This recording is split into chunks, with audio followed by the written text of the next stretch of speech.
Баланы көп жұмсау керек. Балалардың психикасын қолдан бұзу. Екі түрлі осындай нәрсе бар. Мен көп байқаймын. Біріншіден, қазақта осыдан басқа сөз келмейді бұған. Баланы нәуетек етіп жіберу. Үкілеп, үлпілдетіп өсіру.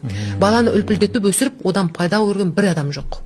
Баласын керісінше жұмсайтын кезде жұмсап, тоқтатын жерде тоқтап, бағатын жерде бағып, қағатын жерде қағып, дұрыс парасатты көзқараспен тәрбиелеген адамдар керісінше солар қызық көреді, солар жақсы көреді. Сен зияны тигізіп өссін балаға. Иә, әрине, мысалға баланы үлпілдетіп, баланы үнемі бүкіл проблемасын шешіп беріп, баланы үнемі жағдайын бәрін жасап, сен кереметсің, сен әулесін деп өсіру жақсы емес.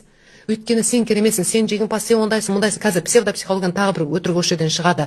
Әрине керек, адамға сенің қолыңнан бәрі келеді. Сен әрекет жаса, сен тырыс. Сен басқа да осыған жеткен адамдар сен сияқты адамдар еді ғой. Сен де солай әрекет жасасаң, сен де жетесің. Өмір оқасы жоқ, өмірде қателіктер де болады, қиындықтар да болады. Өмір солай. Өмір солай. Ол қалыпты жағдай, ол өмірдің бір бөлігі. Құлау сүріну қалыпты жағдай.